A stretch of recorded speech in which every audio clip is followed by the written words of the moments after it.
Assalamualaikum warahmatullahi wabarakatuh. Okey, hari ni kita cuba tengok untuk FCPO. Kalau FCPO ni dia nampak macam ada momentum kat sini. FCPO momentum di daily.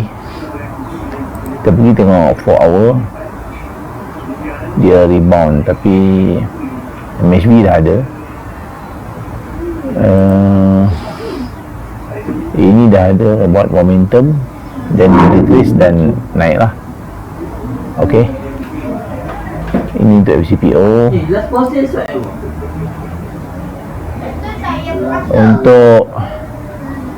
Untuk ini WTI untuk minyak.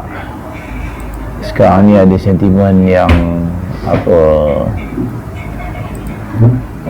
dunia lah, peperangan apa semua. Kalau kita tengok daripada segi weekly nampak uptrend.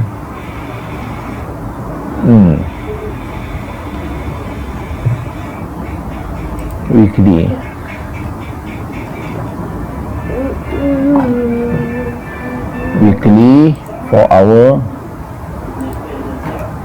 Kalau 4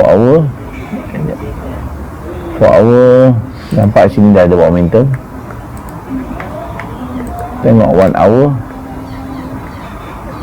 1 hour naik dan buat MACD kat sini ni kurang 15 minit ada momentum buat kenaikan lah. Okey, XA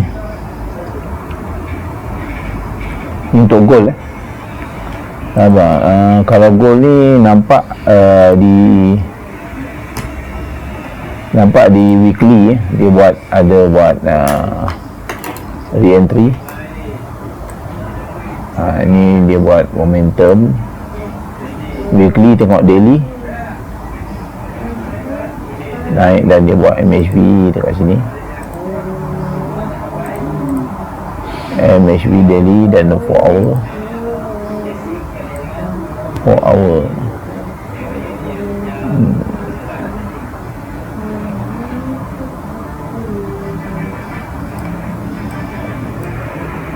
Okey,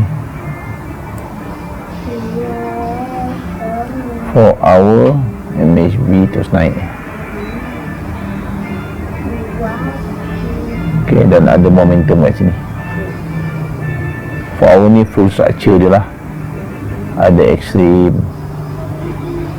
ada arah kukuh. Okey, ini untuk gold lah.